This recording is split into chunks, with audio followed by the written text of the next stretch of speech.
A deep change in the way that we live requires a deep change in the way that we think. I'm Carla Reeves, and this is Differently. Today, we're doing something different. I want to invite you into our mastermind. We've been doing this mastermind. Has it been a couple of years, you guys? Almost? Something around there? At least a year and a half. Yeah, it looks like number one call was November 3rd of 2023. It's been 2 Wow, years. it's been 2 years. Oh, this is perfect. So we're celebrating our anniversary. Happy anniversary. Happy anniversary. So about 2 years ago, I invited my guests here today to do a mastermind. We didn't really know what we were creating, but it's not an ordinary mastermind. And every time I feel like it's a little bit different, but it's always conversation that fuels our lives, our business. We talk all kinds of things. We talk business, we talk life, we talk dreams and adventure, and we read books together. And today we thought it would be really fun to bring you into the conversation. We just finished the book called The Go-Giver. And we just want to share what we're getting from this today. And so we're just going to bring you into our last conversation about the book and the 5 stratospheric laws of success. So we read The Go-Giver. I don't even have it in front of me to say the authors. Do one of you have the authors? Bob Burg and John David Mann. Yes. So good. So I have Kelly Marshall and Bob Parsons here, and they have both been on the podcast at least once before. So Kelly, why don't you start by just giving us a little introduction about you and what you do and kind of maybe the season of your business. Okay. I'm Kelly Marshall. I'm in Buffalo, New York, and I'm really passionate about working with conscious companies, purpose-driven people, and working with them on money. And I really want to help them make more money and keep more of their money and really feel good about kind of that flow of money in their lives and their business. And I now have a team of 9 to help me, and we provide bookkeeping services and financial coaching to conscious business owners, conscious entrepreneurs. Sometimes they have a team themselves. Sometimes it's just solopreneurs. Yay. Yeah. And Kelly has been my bookkeeper for years. I don't even know how many years. You were one of my first. Yes. So awesome. Yeah. So excited. Okay, Bob, how about you? Okay, first I have to correct. I think our first mastermind was like April or May of 2024. Okay. I was looking at our first coaching meeting with Carla, who was my coach, who helped me get started with my business. So I'm an executive coach. I work with mid-level leaders and above. I do mainly one-on-one, and I help people move from great to extraordinary through coaching and conversations. And I do some keynotes. I do some public speaking. I do some custom workshops, but everything I do is custom for leaders and their teams. And Carla, like I said, Carla was instrumental in getting my mind sorted out. I'll call it a lot of mind traffic around going on my own and leaving corporate. And then Kelly has just been this super transparent, amazing, open person on our mastermind that every time I get on a call with you all, oh my gosh, I tell my wife, you got to hear what we talked about today. Oh, it's so good. I credit you and Carla for asking the best questions I've ever been asked. So, I think you guys have a way of supporting us to draw out that conversation that's just really powerful. Yeah, not everybody's here today, but it's just been so good. We were talking this morning just as we started, when we started, we all felt like a little bit alone as entrepreneurs and on an island kind of operating. And these conversations have just been so life-giving. Okay, so The Go-Giver. We've all just been wowed by this book. I had read it before and read it a second time and was equally as wowed, if not more. But let's just kind of start. So we finished it. What was kind of what was striking you as you finished it? Like, what was standing out to you the most, just as you read this book, kind of from a high level perspective? And Kelly, I know you had like mind blowing insights Yeah. that first Well, call. I think we were supposed to read the first three chapters. So I just want to say too, I was told to read this book when I first started my business, probably in this version of the business started in 2018. And I was told to read the book then. And I remember being like, oh yeah. And I probably even ordered it. Couldn't find that copy when it was our time to read it. But I never did. And I just think I wasn't ready yet at that time. And that, I've done a lot of work in kind of the energy of money and law of attraction and so many other books that I've read in that world. But this was so different and so practical. And I was just inspired by every page. And so we read the first three chapters and I came back and I'm like, guys, my mind is blown right now. And then we decided You were to like read coming out of your skin. like it was so cool. Well, and I don't know if I should share that part now, but I was inspired. I literally with that morning and with the help of ChatGPT re-envisioned a big part of my business, but also of my Facebook group, which I had been like trying to find an answer to like how to serve in there in a new way. It had gone kind of dormant. I had shifted some things. It started out as actually a book club and a really supportive, lovely space. And it grew with some incredible people. And I always loved everybody in there. And I used to show up once a week for training and it's like to provide a training video. And at some point it just fizzled out a little bit for me. But I still wanted to be in there and providing value and loving on the group, but I couldn't find a way. I mean, literally probably for 2 years, I've been searching for this. And after reading, did I finish the book by the time I did that? I don't even think I'd finished. Maybe I had. I don't think you had. I don't think I'd finished it. And I started this brainstorming with ChatGPT about how to create a group using those principles. And it blew me away. And it was everything I wanted. And we've implemented that since then. So our last call was probably 3 weeks ago. And we already have it in place in the group. And the changes are happening. And it just was so aligned and so authentic and just felt so good. So that was what inspired me to do. And then I devoured the rest of the book in between, like when we decided we were going to finish it for our next meeting, I read it that day. It's just so good. And it's so aligned for people that like everybody in our little mastermind is purpose driven. We care about the value we're delivering. We care about the people we're working with. We care about the world. And this just gave me a formula to be able to be me and do work the purpose of my heart, but do it in a way that also was really good for my team and my business and my clients. And yeah, it just felt good. That's so beautiful, Kelly. So I want to make sure, is that an open community? Like we can put the link in the show notes. Okay. So make sure you send that. And if you want to share it right now, share it. Yeah. It's just on Facebook and it's purpose. Wait, now I don't want to say it wrong. Oh my God. I say it all the time. And all of a sudden I like question myself, prosperous and profitable conscious entrepreneurs. Oh, so I love that. Prosperous and profitable conscious entrepreneurs. So check out her Facebook group that was like really re-inspired, right? By this book. Yeah. It's so just kind of kicking back up. And I'm excited to see where it goes. And it's all about collaboration and connection and supporting each other. Not just about me giving money trainings. I'm sure there'll be some of that in there, but it's really more about the connection of everybody in the group and just being with each other. And that's beautiful. Supporting each other. I love that. So awesome. Thank you. Okay, Bob, how about you? Like high level, what struck you? Yeah. So for Kelly, for me, it was alignment.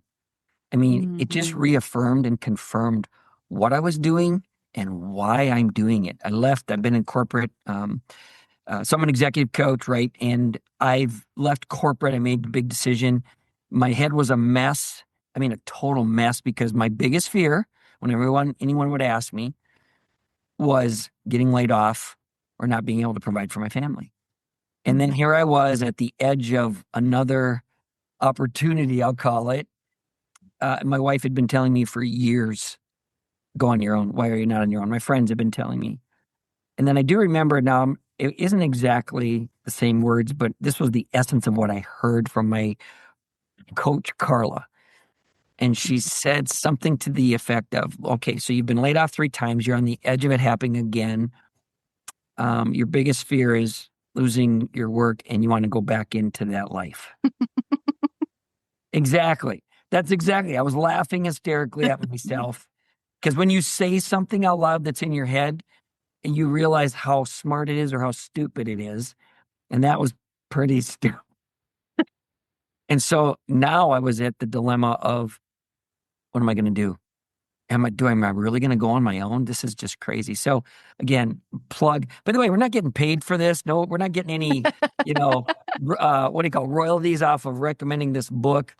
But so Carla helped me kind of design, and I heard a podcast. And by the way, I was looking back at my journal. By the way, Carla helped me really slow down my mind and take a breath. I think, Kelly, you would agree on this one, and really think through what I was thinking, and verbalize it in a way that, okay. So that's what coaching is. It helps you slow down your thinking to a place where your brain gets more oxygen and you can make better decisions. And so, okay, I know this is going somewhere with the book here. So I heard a podcast by John Acuff. John Acuff was interviewing Tim Scherr, who worked for Donald Miller, the designer chief, whatever it was, his CEO of Story Brands. And I was trying to work with Carl, like, okay, why am I doing this? What's the purpose? What's the value that's driven here? And Tim said something on that podcast that just resonated with me. And it was something I was looking for, which was, what if success was about helping the other person win? Mm. And if you look at the Go Giver, that's the message here. The message is giving extra value, going above and beyond, getting out of myself and not worrying about my next check and the next gig and oh my gosh, what's going to happen?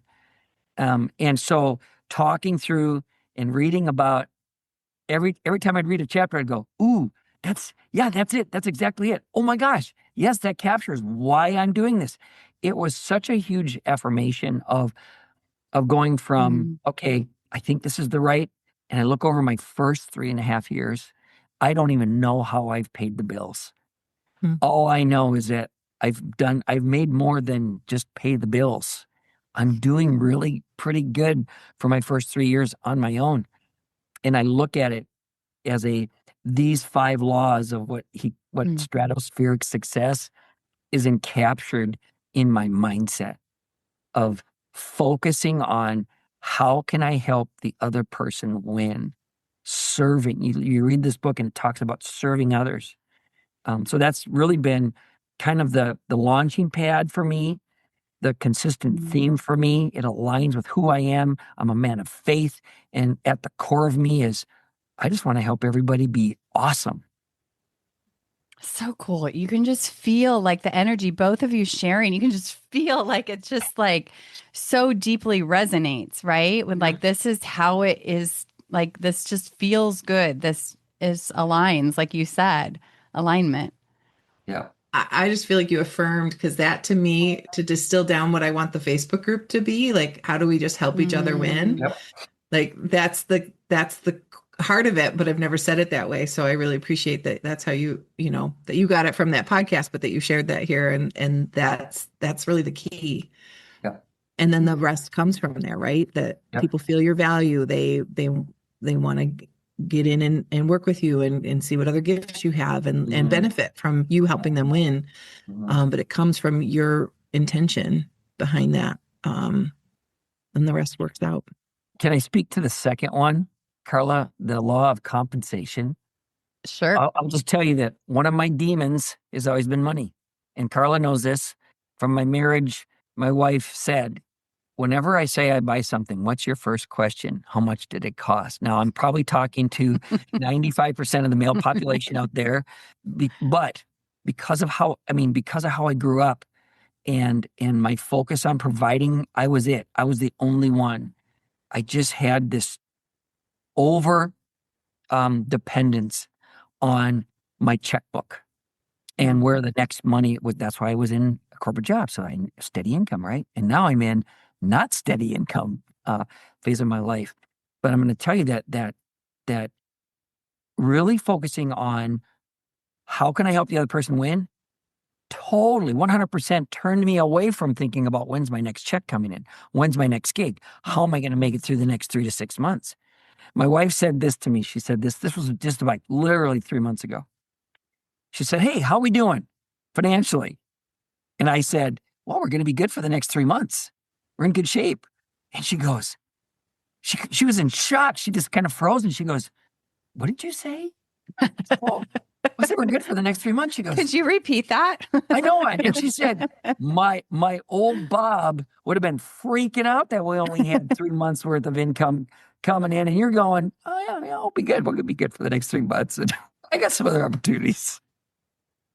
So good. So being able to just this law of compensation that your income is determined by how many people you serve. I have just gone above and beyond the duty. And I think Kelly and I will be able to share, and Carla, the instances and the situations where we have gone above and beyond the call of duty with no intention of expectation of something back. Yeah.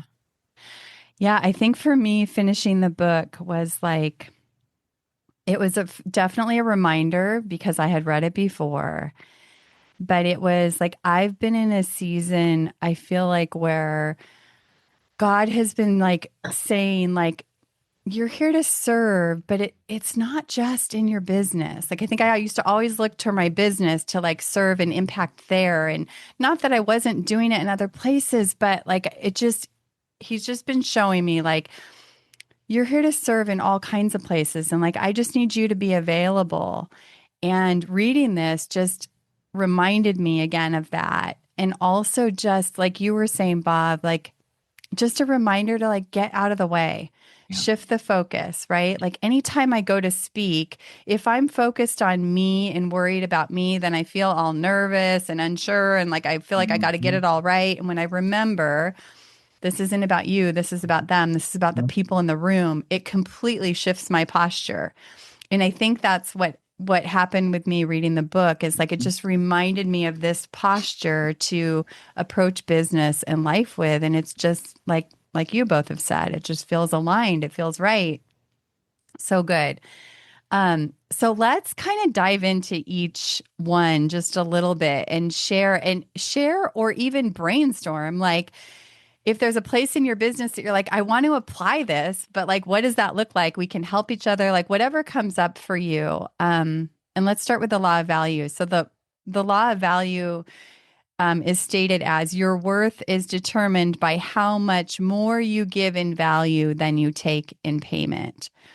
So what does this look like in your business, or just share what comes up for you? Like you guys are so good at this. Like, it's better to just be inspired. Like, what inspired you around that?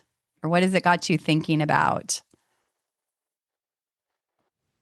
There's a piece that I was definitely inspired by, and it's a little bit of the law of value and a little bit of the law of authenticity, probably a little more of the law of authenticity. So part of me wants to save it, but I'm just going to share it because it's coming to mind about in my business. I've been trying to find a way to be to still be able to scale but provide excellent value and serve the people that are important to me. And I feel a little bit, and I should be careful with my language around this, I feel like, but I just it's where I'm at in the moment with it, where I've kind of like fought to keep this space that I've had in my business with coaches I've worked with in the accounting space and other places where I've really wanted to work with who I wanted to work with, and I wanted to find a way to serve them well. And I feel like it's a group that I was told many times I couldn't be profitable with, and I just didn't believe in that. And a big piece of that is, balancing that, like really wanting to provide a good value, but make it profitable for us and scalable. And so I've been working with that. And there was a piece where people were given a choice to take out a part if they wanted to pay a lower price, or they could pay a higher price. And in doing that, I think in some ways I can see the benefit of it, but I also think it lost a little of the value, and it lost a little of my voice in there. So I'm working on finding a way to to bring that value back in and still make it equitable for us and valuable, not equitable, but valuable, scalable for us, appropriate for us, but also providing the value to the client. So I don't know my answer to that yet. But I know I have a desire for that. And it may just be a different frequency of how often that's given. So part of it, I do these videos for people's reports, and maybe it can be less frequent at that level, but still be there. I think that could be important. Or I'm still working on it, but it's really important because I do feel like we've always given a really good value, but I think that was more of an important part of it than I realized at the time. And so we're just reevaluating that. Yeah, that's so cool. How about you, Bob, Carla? How about you? You're the host of the podcast. The host of the podcast usually goes last, so I'm going to. All right.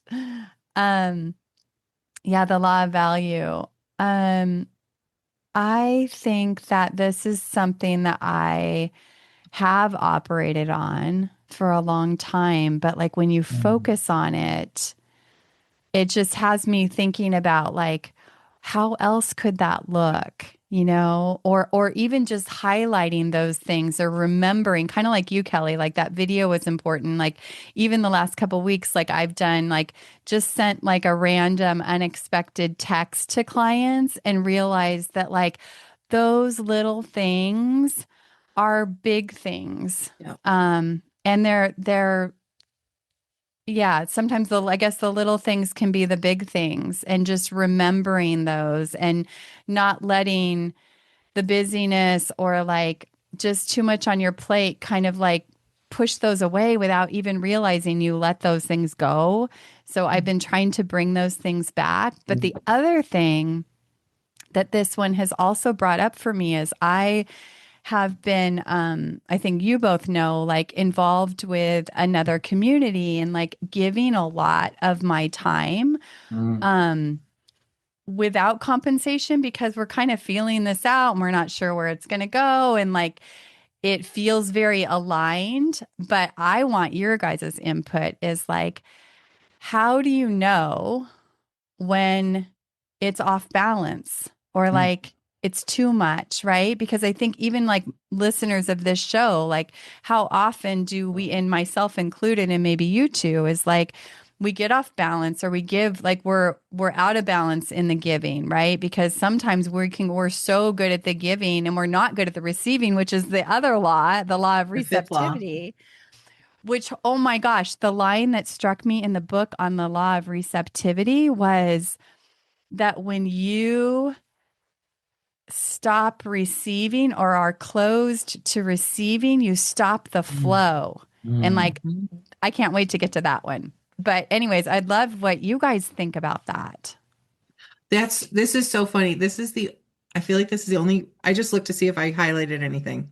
Literally the only thing I highlighted in the book was all the giving in the world won't bring success, won't create the results you want unless you also make yourself willing and able to receive in like measure. That's my only annotation. That's hysterical. Wow, I thought I was highlighting everything. Kelly. Apparently not. That's crazy. Sorry. Well, that was kind of the only thing like I've grappled with in the book, right? But when you just said that, what I got is that sometimes we can get tripped up like we're putting so much energy here, pouring so much energy here, and we're maybe looking for something to come back, like a flow here, instead of realizing that the flow is coming back over in this other direction. Yeah. And like to maybe not worry about that. I'm not sure. I'll say law of receptivity, and maybe I was thinking differently about it because I'm always looking for feedback. And how do you continue to grow yourself? How do you continue to develop your business? How do you continue to be innovative and creative? Number one, you get your brain in a focused state, which you talked about, Carla, which I call that focused intention. I have so many leaders who say to me, well, Bob, I'm trying. No, there's no such thing as trying. You are either doing or you're not doing. And then how do you know if you're doing? Who's going to tell you whether or not you have a sense that you're doing it? But do the receivers of what you're doing, would they say, yeah, he's doing it or she's doing it, right? So this receptivity thing, I'll just give you a quick story. This happened just recently. I've got 5 or 6 really cool business partners who find me work, and I just love the variety that I get to do. And I do some 360 debriefs. And I've been doing them now for 3.5 years. And I've never had bad feedback until a week ago. And so we have some choices here that in terms of receptivity, how receptive am I communicating to my business partners and to my clients what I'm preaching, which is you are only as good as how often and how consistent you go get feedback on how you are doing constantly, and then taking action on it, evaluating it, taking action on it. And so my first thought right away was, first of all, I'm grateful. So I typed an email very quickly to it was hard to hear. And I'm like going, what? That's my first reaction is, what? I'm like, I haven't had a bad report in 3.5 years. And the little voice inside of me was saying, there's always a first and this won't be the last. So I typed a note back and I said, thank you so much for sending this feedback. And I said, hey, here's what I would like to do. Here's what I'm thinking.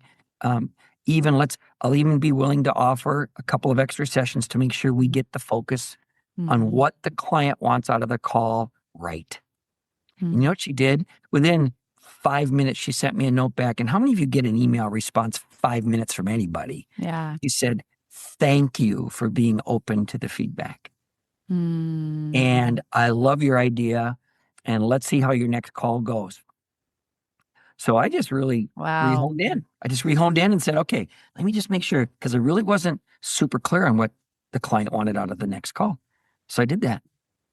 And at the end of the call, I always ask for feedback. Hey, give me 2 things that worked really good. He goes, Bob, this was spot on. This is exactly what I needed. Oh, wow. And I said, do differently. He said, well, maybe he gave me some really good feedback. Be a little bit more clearer on the purpose of the first call and the second call so I know exactly what to expect. Because I didn't know what to expect in the first call. And he gave me some other feedback too about some other details about the process. And I said, thank you. I just said, thank you. Thank you for the feedback. I appreciate it. And if you talk about that's the receptivity of being open to knowing and figuring out and writing close herd on, we get into a rut of how good we are. And we get into this flow of, oh, we're on a roll. Yet I know sometimes when I get too much on a roll, I get too much of me focused on me. And so to be able to step back and constantly be open to maybe a different viewpoint of how I'm coming across to some of my clients, I need to be doing that more on a regular basis. Wow. I mean, I think that story touched on almost all of these values, like that you put into practice. That was such a great example. Maybe we should state just all of them: the law of value, the law of compensation, the law of influence, the law of authenticity, and the law of receptivity. So we're kind of bouncing around all of them, but that was an example that kind of touched on almost all of them. I wonder if there's a building here. You guys tell me, but I'm thinking about, okay, first I got to get my mindset right, because I can do, but if still my mindset is, ooh, I know this will help me get more money. That's not the right mindset for me. But once I start to see the impact of me serving, once I start to see how I'm overgiving and what's coming back, that's like you were saying, Cal, surprising. It's like you said over here, but it came from over there. Now you begin to influence, and you've unleashed your identity and who you are. And now that you're authentic and real person, you can be totally open to receiving anything. So I'm just kind of curious about, maybe there is a flow here to that deal. Yeah, I mean, in your example, you it was first like that little sting or that little ouch. Yeah. But then it was like you just put that over here, like, okay, I know what this is. I'm going to set this aside. And then you completely put their interests above yours, the company and the client, right? Yeah. And that literally gave you all of your actions. And like kind of a relief to set yourself aside, right? Yeah, you guys, I even said to myself, Bob, be who you've called to be. Because I was all of a sudden a little bit of fear, right? A little bit of fear, a little bit of anxiety. And then I said, wait a minute, do what God has called you to do. Do what you do best, which is to listen and pay attention and nail the purpose and then deliver. So you tied feedback to receptivity, which like I hadn't thought about it in that way, but I think that's such a cool way. And you are so good at feedback. Like you did a call for us on, asking for feedback. What else, how else does the law of receptivity show up in your business? Like, what does that look like? Because for me, I think that's the hardest one to like, it's like slippery. Yeah, Kelly, what do you think is slippery? Well, I've just been thinking through as you've been talking, and I'm not directly going to answer your question, Carla, so maybe we can get back to it. But go wherever I've been thinking a little bit like there are times where things can get out of balance and that it's okay to not continue to give in a certain place too, or to shift that, or because we can tend to overgive. I think that happens sometimes when there's an expectation of something in return and we can kind of create a negative feeling. But it is possible to overgive or not be invited to give and kind of force that. Like there's some places that could get out of balance. So I think it's okay to assess that and to kind of be honest with yourself. And to keep that in balance. I think of like really checking in with ourselves and like there's without naming names, there's this situation I've been involved in doing some coaching for years, and I have to occasionally assess the value of it. And I have continued to come back to like it's still a value that's in alignment, but I've questioned it so many times. But I have to give myself that reflection time to make sure things are balanced. And there's been sometimes it's gone out of balance, and then it's kind of come back around the other way. And I just have to be honest with myself. And that's where I do with people and their pricing too, because I do coach people on that. It's like, there is some science to it. There's some things out there. There's some theories that we can follow, but it matters how it feels in your body and how you feel about it and how it's received. And I think if you kind of because we not doing everything we're doing for free, right? We have to, for all of us, this is an income that we have to steward our time and our talent. And yeah. So we have to be open to receiving something for that. And so for me, of course, there's marketplace and there's some things that we can base, or if you're selling a product, you can look at your cost of that and add something to it. So there's things that we can use, but it really matters how you're feeling about that exchange and checking in on that. And just being honest with yourself on a regular basis to like check in and evaluate that. And sometimes what I loved about what you said, Carla, about the flow, like sometimes the payment comes from over here. So like this organization I'm thinking of, I can isolate on one piece of it. Like, what am I getting paid to do what I'm doing? Like, and that doesn't always feel like if I just use that part of the equation, it doesn't work. But then when I think about all the other ways and the impact that I'm making, or the ways that I receive some things back from it, I come to this place where, oh yeah, all those other pieces are kind of part of that flow. And that's where I find I find that we're in value together. And I'm not overgiving and they're not overgiving. So it's kind of an interesting thought process. It's not the most simplistic formula to look at. You have to figure in a lot of factors. But I think if you get at the end of the day and you're not feeling good about it, and you really analyze that and be honest with yourself, if it's not the right fit, you can change things. But make sure you're looking at all the elements of the formula to add into it, all the ways that you're giving and receiving, and really pay attention in your body and in your heart. I think it comes down to that. That's always where people in the end, when they feel a kind of way about their pricing, will talk about some of the things happening. But when they really get into their truth and think and work through into their body, we can find the place that just feels really good, and it feels good for them and for their people, their clients. And that's when sales doesn't feel yucky. That's when like you can have really good conversations with people and feel authentic, and not like no offense to car salesmen, but you don't feel like a used car salesman or that stereotype. You can feel really good about it. And I think that's really important for people that are looking to build a business, you have to feel good about what you're giving and receiving. And you can walk away and change it if you don't. Yeah. Well, thank you for remembering that I had asked that question because I was getting off on something else. And you just really helped me be clear, because last week I was feeling like kind of out of alignment and like questioning everything. But what I did come back to was like, I am such high responsibility that I was like way taking responsibility for things that I don't need to take responsibility for, that nobody's asked me to take responsibility for over in that other area. Right. Mm-hmm. And once I did sort that out, and I just realized like, okay, I just need to watch the boundaries and lines and like be responsible for my own energy.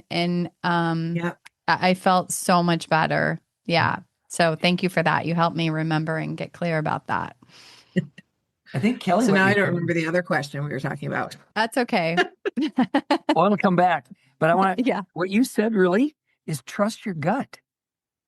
Your gut. Yeah. And is it in your lane? Is it in your lane? Oh, that's a good one. Isn't that a good one? I mean, think about it. Why are we doing what we do? We're in lanes of where our gifted areas are, of our niche, of what we've been called to do. And I'll just give you a great example. I like doing pro bono work, right? I mean, look, and then I'm always evaluating, is it in my niche? Is it something I'm excited about? Is it in my lane? And I took something that was kind of out of my lane, and I spent, because it was out of my lane, it was hard to do the research, hard to gather the data. It took a lot of effort. It wasn't all that much fun.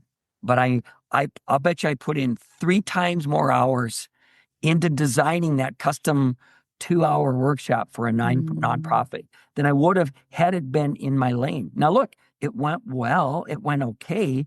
But man, I was exhausted at the end. And I checked myself and I said, would I do that again? I think I would refer somebody else to who loves that topic. Yeah. It wasn't in my lane. So checking my gut. But what it said, what's the little voice telling you, Bob, that you're ignoring right now? I know you're a giver. I know you love to serve. Are you the perfect person for this opportunity? And I wish I would ask myself that question, because I probably would have said, probably not. Powerful. Do you guys have a question you want to ask? Yeah. I mean, what do you guys, if you could summarize the receptivity piece, what do you think the essence of the message is? About the law of receptivity. The key to giving is being open to receiving. They say it in the book, and there's a story. It actually comes from a Tony Robbins thing, but like don't shut off other people's gifts either. Like don't shut off. Don't I think of this too, even with clients of thinking about working with people, and like this. I don't want to make this all about money, but I guess that's the filter through which I do so much of my work. I can't help it. But like, somebody will automatically offer the pro bono or automatically offer something at a discount. And it's because they're assuming something about that other person, and they're maybe not holding them as powerful. There could even be a gift in that person showing up and paying for that service. So they take it seriously and really commit to it. So we don't want to close off that gift. We can certainly, there's a place to do those things. There's certainly a place to offer, all kinds of different ways of serving people outside of just exchanging money, but there's, not to close off the gift. And so the Tony Robbins thing, and I'm sure I'm not going to get this right, but when he was early on in his business, somebody was meeting him for lunch, and he was insisting on paying because he felt like that was the right thing. And the person said to him, don't take away the gift of me buying this lunch, like that kind of a thought. And I see that when, my husband loves to buy the dinner for everybody. And it's like, well, people don't want to always just receive that. Sometimes they want to pay it back too. So you've got to give them that opportunity. And so I think of that a little bit of like, sometimes we think we're doing it for the right reason, but it might be that you're shutting off an opportunity for somebody else to give to you. And that just is the part that really closes that flow. And so whether it's in our business, our personal lives, and our, it doesn't always have to be us giving. There's a give and take that makes it feel good to that other person you're working with too. And I think that's really important. I think that's so true. And I think that like this has been something that I think I've been navigating for a lot of years of like, I think I was always like lopsided in the giving. And like even just in personal relationships, like think about when like somebody gives you a compliment and then you give somebody a compliment and they automatically return with a compliment to you. And you're kind of like, well, wait, like I just wanted to give you that compliment, right? Yeah. Like it doesn't feel good either direction.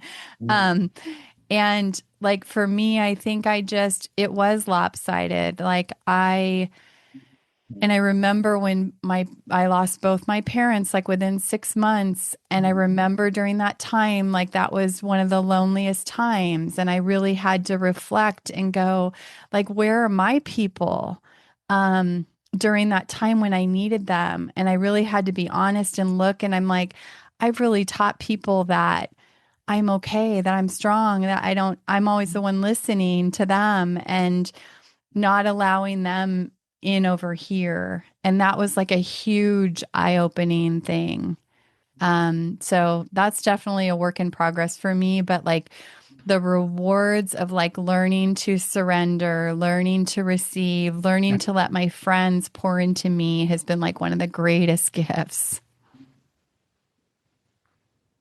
It's interesting, guys. This is my sense is for this whole message here. Again, trust your spirit about where you're at, because it's not a soft, fluffy thing. Somebody said to me, Bob, it's based on your past experience. Your gut is based on your past experience. And so there's this little voice telling you something that you're ignoring. So what are you ignoring? And the other cool thing about this, I just listened to a podcast by Taylor Welch. Yeah. It's called The Deep End. And you want to go deep. I mean, it's really good. He says, do you know that you are a fraction of what you have been called to be? Mm. And most of this is fear-based. If we're not providing value, we're afraid of, how are people going to perceive me? If I'm not taking all of the pro bono opportunities, what are people going to think of me? And I'm never going to be able to make it. What's the underlying fear message under there? If I'm not authentic. Somebody else said to me just recently, when you're not being your true self and who you've been called to be, it's a very lonely life because you spend so much time trying to be somebody else. There's so much effort and energy put into being somebody else. And then the law of influence is like the influence grows as you place others' interest first. So I love that. Is like give yourself the permission to receive and to say thank you. I love what you said. I think you said it, Kelly, or Carla, kind of together. You said, look, I want to give. There's some people say, well, Bob, you don't have to pay. I said, I want to give. Let me give. And they kind of backed off a little bit. And, but I just had to be more intentional about when I want to give, because you're cutting someone else off from sharing their own gifts. I think that was really, very insightful, Kelly. Really cool. Yeah, so good. I'm also still thinking about the relationship part though, Carla, where what you said about you had trained people to that you were just okay. I think that's really huge. And I think you could look into every dynamic of relationship that we can have in, marriage or partners, children, teammates, coworkers, clients, and like look at that give and take and how there's a place in every one of those relationships to probably find more ways to give or receive, look at that balance and that, I can think of times for sure I've done that in my marriage relationship where, I mean, there's lots of ways that we're really good at that, but there's some places where, you're not allowing that flow back, I think that's really an important place to be honest with ourselves too. That's a place that I feel like we have been navigating a lot. Like my husband just keeps telling me like he receives when I I can receive his love. Like, Mm-hmm. when I allow his love, him to shower his love, like, is when he feels the most loved. And like, it's kind of a trip, right? Like, it's Mm-hmm. like messes with your mind. Um, It's but a so pride thing. beautiful. My wife is so smart. She's amazing. She said, because she's the same way. She's a giver. She is generous to the max. And other people want to give to her.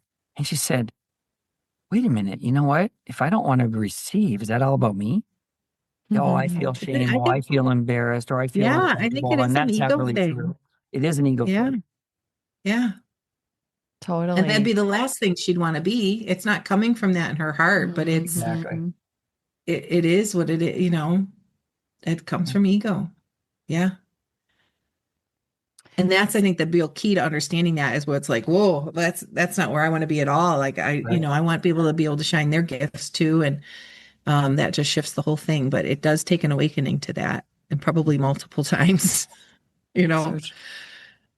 Yeah. so true. So maybe in closing, where do you want to, how should we close?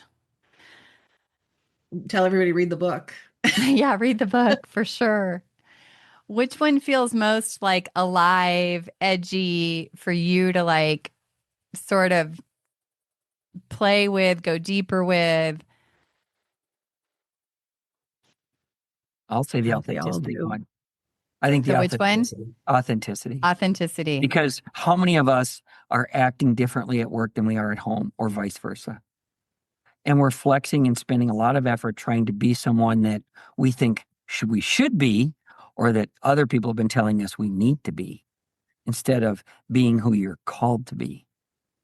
Yeah. And when there is so much freedom in allowing your work to come out of that authenticity piece and finding your way there. And that when you feel a rub at work, when you're feeling stress and you can't sleep and you're putting in too much effort, it may be a values clash of what's Yeah. important. Yeah, well, and in the book, the authenticity, the story of Deborah Davenport, right? Like she had kind of went through hardship and then into real estate and kind of discovering that like the greatest thing she had to offer was herself, right? And that story was so inspiring. That's the edgiest one for me too, Bob. Even on this podcast, like I know that there's like another level of authenticity of the podcast that I want to go to. Like I've been in a place of sort of like teaching and sharing lessons and things that I've learned, but there's another layer of just like sharing my life. I've had clients say like I just want to get in your head and your heart and see how you think, and I haven't known how to translate that in the Mm. podcast. But it is authenticity, and like that's the one I want to play with the most too. It's so much freedom. So much freedom. So much freedom. Can you handle it? Probably not. Kelly. Kelly, how about you? I'm feeling well, first of all, I'm reading the next book, The Leader. So I want to see The Go how Giver this, Leader. yeah, the Go Giver Leader. Because I want to see, I think I'm blind to some of it in with my team to some extent. I think I have some pieces kind of in the business. Um, I'm going to look at it with personal relationship and then also as a leader. But in this specific group of five, I think it's number two. And I think it's, I'm playing with the Facebook Mm, group and even playing with like ways that I can help people in a different way in the business. And um, so I feel like law of compensation and mm, your income is determined by how many people you serve and how well you serve them. I think I'm playing in that area. I feel like authenticity, like that is probably my top value in life. So I feel like I've got a lot of that in my business already. And I I feel see I, that. I really align with that one.